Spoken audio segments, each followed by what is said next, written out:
I'm really pleased to be joined by Tony Greenstein. I know Tony's been on the show before, but I wanted to find out more about Tony and what's happening.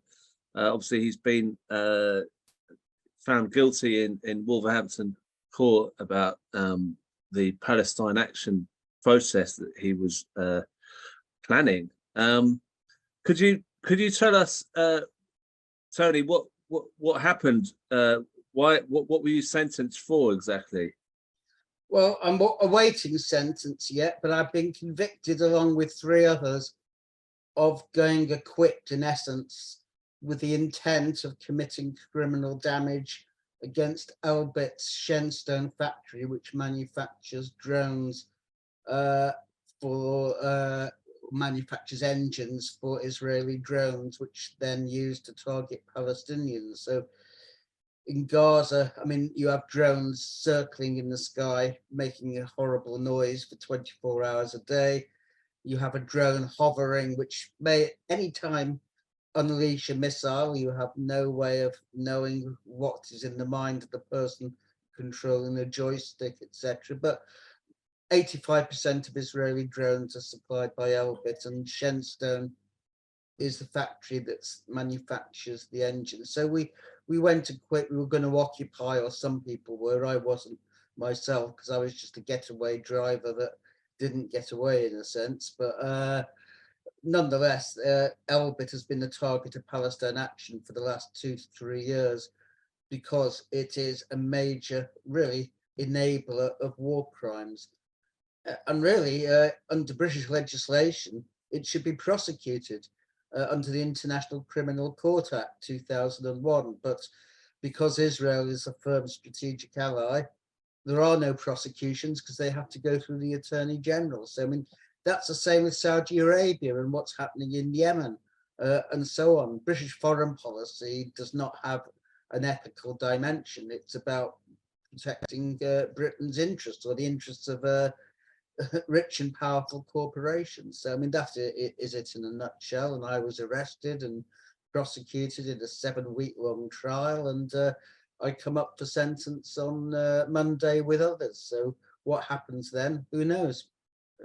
I think the major point is there's been a massive attack in recent years on the right to protest. I mean, over a decade ago in Brighton, under a Judge Bathurst, about 8-9 people who entered an arms factory in Brighton, MBM, I think it was called, and did £250,000 of damage. They went to trial.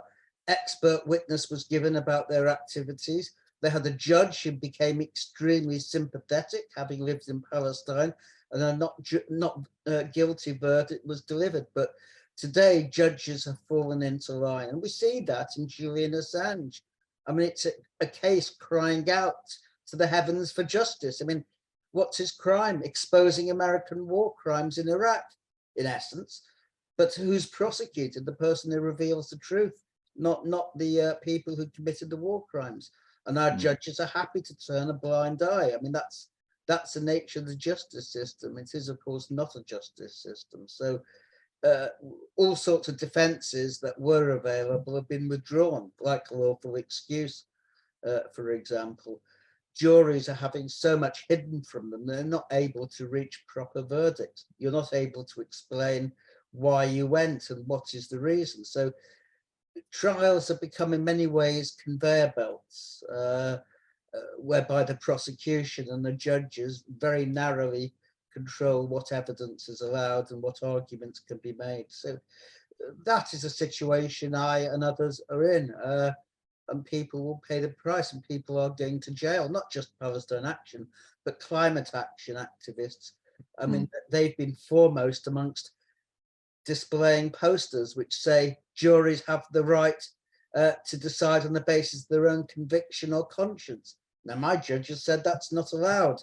That's illegal, but it's not. It's a plaque on the wall of the Old Bailey, the Bushels case of 1670, where a jury defied the judge and was locked up for 2 days without food or water. But they stuck to their guns, and eventually a writ of habeas corpus was issued for Edward Bushels, who was freed from prison because he refused to pay a fine. So juries have always been the independent element in the British Constitution, which is why judges and legislators hate them. And that came to a fore under Colston. The Colston jury returned a verdict of not guilty to those who threw the statue of a slaver, a mass murderer, into the Bristol Harbour. And from Suella Braverman to Keir Starmer, they all threw up their hands in horror. You can't attack statues. Statues are sacrosanct, no matter that they represent something which is an incredible evil. So that is the situation. So the law has been changed, and the Court of Appeal is under a very reactionary Lord Chief Justice, Ian Burnett, the one who ordered Assange's extradition. So the judges have moved in line with the desires of the Conservative government. And of course, Starmer hasn't opposed anything. The Public Order Act, which has just been passed or is in the process of being passed, in the Lords, Baroness Jenny Jones introduced a fatal motion to stop them introducing by secondary legislation what had been rejected by the Lords on primary legislation. Starmer instructed the Labour peers to abstain. He refused to oppose the final reading in the Commons. I mean, you have a Labour government in waiting, which is no different from what we've got already. So that is the problem we face. I mean, I'm interested actually to hear more about. I mean, you spoke very eloquently there about the courts and the legal system. I mean, how much experience have you got of courts and the legal system? I believe you might have had a few cases yourself. Could you tell us a bit about what your history is on that? Yeah. Well, I mean, I trained as a scientist originally. That was my undergraduate degree. I got an MA in history in the 1990s, colonial history. And then in 2000, because I helped set up Brighton Unemployed Centre and I acted as an advice worker, I went and got myself a law degree and also a diploma of legal practice. So I represented clients at employment tribunals and employment appeal tribunal for about 15 years. So I knew, I mean, the employment appeal tribunal is like the High Court for employment matters. So I practiced in that. So I understand the law from the inside. And it's, in a nutshell, the law is there to protect property, not people, you know. The convictions for rape allegations have gone down to something, well, they don't even get to court. 1.5% of allegations of rape get to court. So it's less than 1% of convictions. And on the other hand, they invest hundreds of thousands of pounds in cases like ours for trivial damage, if anything. In our case, we didn't even damage anything. Why is there this disparity? Because people, women who were raped simply aren't a priority.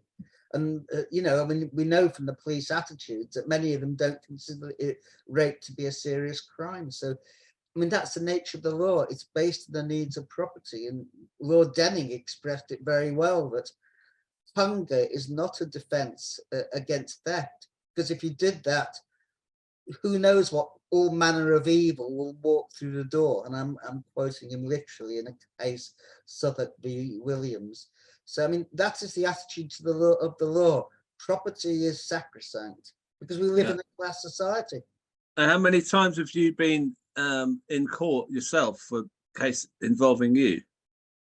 I mean, umpteen times. I used to get prosecuted regularly in squatting, anti-fascist activities, and so on. I mean, God knows how many times I was arrested while squatting in my early 20s, but quite a number, and a few dope convictions, I have to say, and things like that. So I was quite a naughty. So have you've got a criminal record yourself? Yeah. It goes back 40 years though. I haven't been convicted of anything recently, but this is the first major case in 40 years, and it's a political one. But yes, I've been prosecuted in the past. Anti-fascist activities I got prosecuted for. So I mean, can I ask you about your background on this? Because if you've been, you know, active for 40 years, I mean, what can you tell us about your family background? I mean, were your parents this kind of way inclined to protest? Where did this protesting and activism come from? Was it a family thing or something else? No, it wasn't. No, it wasn't. My father was a Jewish rabbi, and he was a traveling rabbi, so he went around from congregation to congregation. The only thing he did was take part in the Battle of Cable Street as a young man, because he was Jewish and lived in the East End, and Oswald Mosley's fascists were organizing. But apart from that, no, I mean, there were Zionists, they were religious, so it didn't come from my parents. But I did live, one of the congregations he ministered to was in Wales, Merthyr Tydfil. So that was the most heavily Labour area almost in the country. And I picked up from kids, the miners' kids, you know, some of the radicalism, which I think I later adopted. You know, I mean, they hated Churchill in Wales. You wouldn't know that if you lived in any other part of Britain, but Churchill was despised because he sent the police and the army in against the miners' strike. So I guess that's where it came from. But I think it was Zionism. I first broke from the religion, but to me, I mean, I saw that Marxism made sense, and that Zionism, you know, it talked about what was good for Jews, not what was good for the oppressed. So it was a nationalist ideology which believed that being Jewish was more important than anything else in the world. That was contradicted everything the Jewish socialists, the Jewish workers had always imbibed. I mean, there was a famous quote that of someone who was a Jewish worker: "Why should I swap a Jewish exploiter for another exploiter? They're all the same."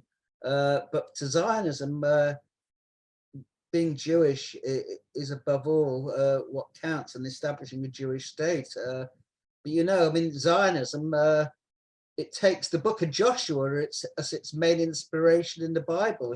He smote all the inhabitants of Jericho and put them all to the sword. Yea, even every man, woman, and child. That is a text that the Zionists take to heart. They don't take to heart someone like the prophet Isaiah, and I can quote where he says, "Wash yourselves, make yourselves clean, remove the evil of your doings from before my eyes. Cease to do evil, learn to do good. Seek justice, rescue the oppressed, defend the orphan, plead for the widow." And that's Isaiah 1:16-17. That doesn't make an appearance in Israel. There's about 12 different places where the Bible says to give shelter to the stranger and comfort and so on. Israel, you don't find that quoted in Israel today. Israel is all about racial purity, about the domination of Jews, about the exclusion of the other, that we don't want to live with the Arab because we can't do that. It's not about, so they're trying to deport the refugees that remain from Eritrea and the Sudan. That's been an ongoing issue in Israel for a number of years. There's no welcoming the stranger anymore. So can I just ask about you said your father was a Zionist and yes, a rabbi. How did he react to you rebelling against that and being opposed to Zionism? Did you fall out with him, or was he able to understand your view? I mean, most Jewish anti-Zionists have a very difficult time often with their families. I mean, a few will come from radical Jewish families to begin with, so it's easier for them. But many people have incredible difficulties on a personal level, and I was no exception. And you know, 40, 50 years ago, when I became an anti-Zionist, I was almost alone. I mean, I didn't know any other Jewish anti-Zionists. The first pamphlet I read was by Moshe Machem, a veteran Israeli anti-Zionist, because I was in the International Socialists. But there were very few Jews who opposed Zionism. Today, there are thousands. I mean, it's a completely different situation. I mean, times change, because Israel is now, the mask has fallen off it. People don't believe Israel is a socialist state anymore, whereas they used to, actually. The kibbutzim was held up as the ideal of the socialist collective. But of course, they never told you that non-Jews couldn't join it, this socialist paradise. So you were sort of ahead of the curve on that. But what when do you think that more Jewish people change towards being? Is there a particular event or? It's difficult to know. I think the ongoing occupation of the West Bank has stripped the mask, because it's clearly apartheid. I mean, Israeli soldiers in the recent riot in Huara said they didn't know what to do with the settler pogromists. Well, they know what to do with Palestinian demonstrators. They shoot them, but they wouldn't shoot an Israeli Jewish settler. Why the disparity? Clearly, that's apartheid. I mean, apart from all the other things. So that, but I think the 1982 invasion of Lebanon, the brutality, the murder, I mean, 20,000 people died. The bombardment of Beirut, I think that pulled the scales from people's eyes. Tony Benn and Eric Hepper resigned from Labour Friends of Israel over that. That was a pivotal moment in Labour and Israeli Zionist history, in a sense, in this country, that many people started to wake up. And you were already anti-Zionist at that point. Oh yeah. I mean, I predicted this. So you seem to be kind of ahead of the curve, and you were the first Jewish member of the Labour Party to be expelled in the anti-Semitism smear campaign. So how do you're sort of like you're blessed with a foresight, but also you're cursed with that. Do you find that? How do you see yourself in that way? I mean, you seem to be picked on first because you are so outspoken. I don't mind it. I mean, I quite welcomed it in a sense, because I felt I was more able to deal with it than someone else. I mean, I joined the Labour Party in October 5th, 2015. I'd already registered as a supporter, and it fished my vote out of the ballot box like about 4,000 or 5,000 others, if you remember that heady summer of 2015, when McNichol went through the lists and fished out about 4,000 or 5,000 people who were barred, the registered supporters. But I joined in October 2015.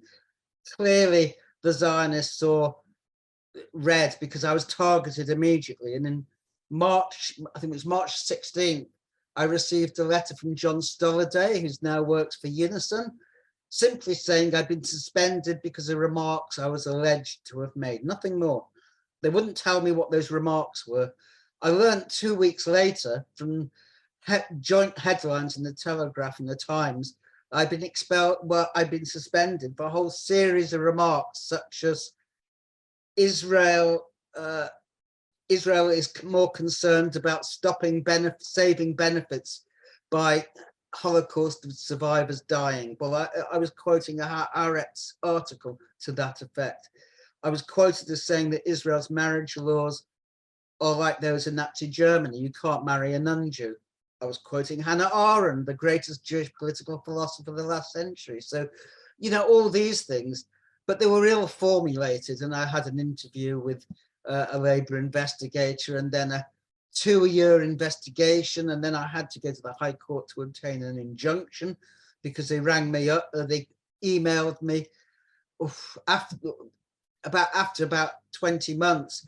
I was in the hospital because I'd had a liver transplant, and I'd been in for a hernia operation, telling me I had about 4 weeks to get a case together to respond to a 200, 300-page bundle, and they wouldn't postpone it. They were in a hurry. We later learned from the leaked report why they were in a hurry. So in the end, I just went to the High Court and obtained an injunction. So they had to put it back, and it threw their whole timetable out. You can find details of that in the Labour leaked report. But yeah, I was targeted because the Jewish Labour movement had me in their sights, and Ken Livingstone and Jackie Walker. They had a number of people in their sights. And the tragedy is that Corbyn and those around him, they didn't see that once they offered us up, they wouldn't then cease. They would simply come back for more and more. And that's what happened. Whenever one demand was satisfied, they ratcheted it up. So eventually, I mean, they denied initially the anti-Semitism campaign was about Israel, but then they wanted the IHRA, which conflates anti-Zionism and anti-Semitism. It redefines anti-Semitism, not as hatred of Jews, but as hatred of Zionism. So you had this ongoing campaign. It was clearly planned. And I was the first Jewish victim, but not the last. But of course, when I was suspended, I mean, people did say, well, there's no smoke without fire. There must be something to it, because anti-Semitism then was not like it is now, a weapon of first resort. So, I mean, people even in the momentum, or especially, did have their doubts. There must be something to it. So, but when it came to it, I mean, one of the major charges, I called Louise Ellman MP, if you remember, the MP for Riverside. Yeah. I called her a support of Israeli child abuse. So this outraged my hearing. I mean, I shamed her. I said, well, she spoke up in 2 parliamentary debates defending Israeli military arrests of Palestinian children. This is children under 16, as young as 12, in the middle of the night when the early hours are taken from their beds, blindfolded, not allowed to dress often, beaten and slapped around, kept in a cold waiting yard, not allowed to see lawyers or their own parents.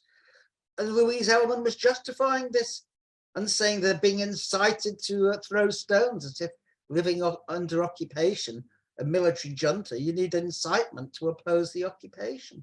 So, I mean, that was one of the major crimes. And I was held to abuse Owen Jones by saying he bore the impression, the last person who sat on him, and 1 or 2 other, I think, quite witty remarks. But I mean, it was in essence about Israel when it comes down to it. And the Jewish labor movement was in the fore of it. We know that from the Labour Elite report, although they denied it at the time, of course. So look, I just want to say, because you just said that thing about Israeli child abuse, you don't hold back on some of the words that you use and the terms that you use, No. and other people sort of criticize you because you're not subtle, or you're not kind of mild mannered in your writing as well, which is prolific. Why do you think it works? But what is the case, do you think, for it working more if you're more subtle? Do you think that you'd be more successful at making your point if you were more subtle, or do you really, is it just you can't help yourself, you have to say this stuff, or do you have a reason? Do you think this is the best way to speak? You have to get these things out as they are in a kind of sometimes what would be called rather crude way. Can you kind of explain your use of language sometimes?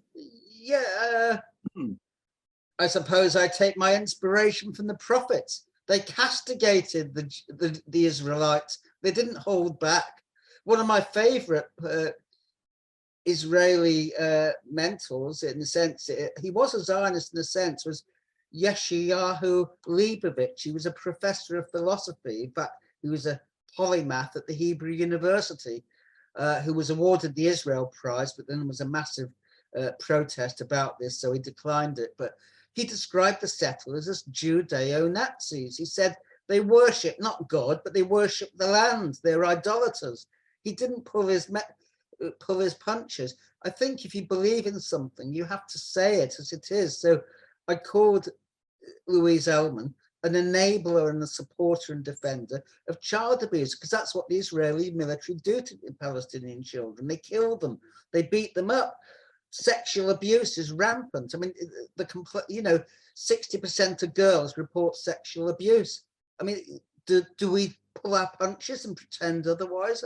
No, I think not. I mean, I said of the Jewish labor movement when it was going on about anti-Semitism at the very beginning, that taking lessons from the JLM over anti-Semitism is like taking lessons from Nick Griffin over multiculturalism. It's not possible. Nick Griffin being the ex-leader of the BNP, or Tanya Gold, I mean, who's just attacked Asa Winstanley's book, Weaponizing Anti-Semitism. I mean, I said she is to journalism what Harold Shipman was to the care of the elderly. I did actually tone that one down. I originally compared it to Joseph Mengele and Joseph Mengele, the Auschwitz doctor, to medical research. But I thought maybe that was a step too far. I mean, I wouldn't have the guts to do what you do and what you say there, and most people wouldn't. And then there's this sort of, I get the feeling there's sort of like, this isn't the right way to do it. You've got to be more, have better manners.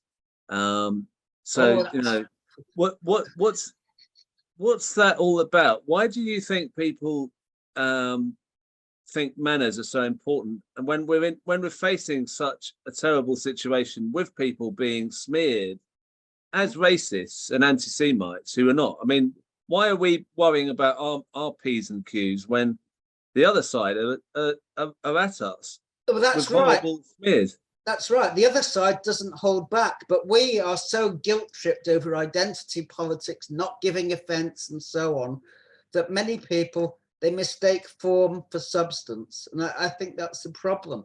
I think if you see something that's wrong, that's evil, you speak out about it. You say what you think. You don't pull your punches. So, I mean, I mean, Zionists, when I'm accused of being a self-hater, I say, no, I hate you. No, it's not me that I hate. I mean, you have to be blunt. I mean, they are racist. They are supporters of apartheid. An apartheid system that makes a South African apartheid pale in comparison. And yet that's what's happening. The Tories are going overboard. You know, I mean, now we have the BDS bill outlawing boycott, divestment and sanctions. I sent a letter to the Guardian, which I'm sure won't print it now because they used to, but they don't print my letters anymore, saying at least Thatcher was honest. When she opposed sanctions on South Africa, it was because she and her husband supported white supremacy and the Tories were open. Today, they oppose sanctions on Israel, not in the name of Jewish supremacy, but in the name of anti-Semitism. It's a total hypocrisy. They're apparently opposed to anti-Semitism. That's why they oppose boycott, divestment and sanctions. But we all know the real reason. And that's I mean, I'm really interested in this, well, it's what I was talking about here. Do you think that your more bold approach was triggered by the smearing of you, the attacks on you? Do you think you kind of had well, if you're going to be like that, then I'm going to attack back harder? Or was it just something that you've always been like? No, it's something I've always, I mean, my blog has never changed. I mean, if you see something, then you say it. You don't need to pull your punches. I mean, obviously you try to be as accurate as possible, but you know, I mean, this false anti-Semitism nonsense. I mean, that's why I wrote a book on Zionism during the Holocaust, because the Zionists, who alone amongst the Jewish people wanted to reach an accord with Hitler. Most Jewish people, 99%, supported the boycott of Nazi Germany. That was the obvious thing to do when Hitler came to power, was to boycott Nazi Germany and try to overthrow it. The Zionists, though, took a different tack. They saw only opportunities. And so they agreed this trade agreement, which they latterly justify as rescuing German Jews when it did nothing of the kind. So I wanted to explore that history. And the history is not a pretty one. Anyone who's read my book will know. The Zionists haven't attacked it because they don't want to get into that debate because they know their record is so shocking. And I quote primarily 90% of it is from Zionist sources. I don't quote anti-Zionist sources, but deliberately. I mean, you're prolific in your writing. Your blogs you're doing these blogs, and then you write this book as well. I mean, you really won't let it go. You're not retreating. You don't seem to want to retreat at all. As Tony Blair said, I don't have a reverse gear. Well, I mean, if the world, if right, say this country had more Tony Greensteins, if there were more of you, say there were 1,000 Tony Greensteins, do you think that there'd be a revolution?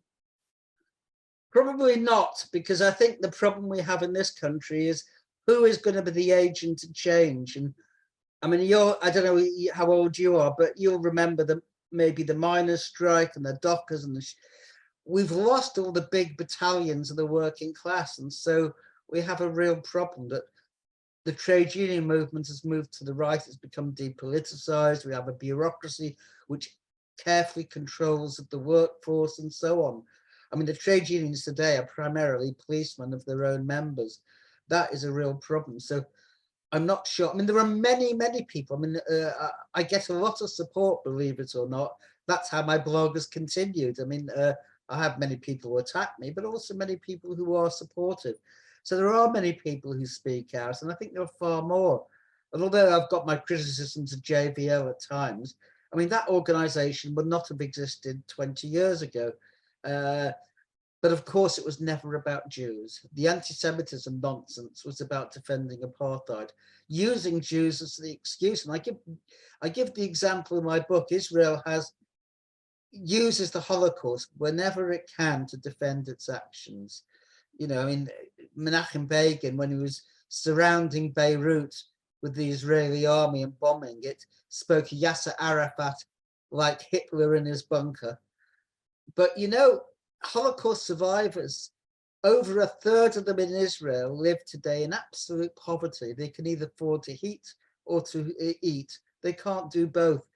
There's an absolute parsimony over giving them decent welfare benefits. And they've actually stolen their money from the German reparations to help build the state, a state that can afford to spend the highest amount per capita of any state in the world, bar Saudi Arabia, on weapons, but can't afford to feed and clothe and adequately keep in comfort those who survived Auschwitz. That is what the Jewish state is really about. The Holocaust survivors are a hindrance. They're a nuisance almost. And this is a scandal that's gone on for 20, 30 years. The Israeli banks stole their money even. But you won't read about that in the press unless you really dig it out. There are a few articles in the Haaretz about that, but that's about it. But yes, it's shocking. It's shocking, just like Israel employed Nazi agents after the war as part of its fight. Walter Rauff is one of the most bloody of all, who invented the gas truck, which trundled from Germany, having murdered the disabled, to set up Chelmno, the first extermination camp. He was an Israeli agent, and they paid and packed him off to Ecuador after the war. But, you know, in Israel is not about combating anti-Semitism. Are you just finally on this? Because I mean, you're already being you're likely to be sentenced. You're being sentenced next week. So you don't know what might happen. You might go to jail for that. Are you scared of anyone or any institutional threat to you for speaking out? No. I mean, they can trap my body inside a prison, but they won't trap my spirit. I will continue to think what I want, and I will write what I want when I can. But no, I mean, you have to overcome your fears. In the end, they can't do a great deal to you. And the great thing is that there are so many people who are now prepared to speak out, whether it's on the climate, whether it's on Palestine or whatever. We live in a corrupt system where the real criminals escape scot-free. I mean, those who literally defrauded the state of billions of pounds in COVID contracts, yet they're concerned about petty criminal damage. I mean, Boris Johnson, who should be in a prison cell, I mean, you know, he gave his mistress £100,000 at the Greater London Authority, but no one's interested in prosecuting that, and tried to do the same for his present wife, but was dissuaded from it. I mean, you have mass corruption in a government of complete fools. I mean, Zahawi is just one of those. I mean, Sunak himself. I mean, but these people live in a different world. So we have to be not afraid and speak up. And the tragedy of Starmer, of course, is that, I mean, he lied his way to becoming leader and is now overturning everything that Jeremy Corbyn stood for. And unfortunately, Jeremy Corbyn didn't fight back. He adopted the narrative of his opponents, and that's what did it for him.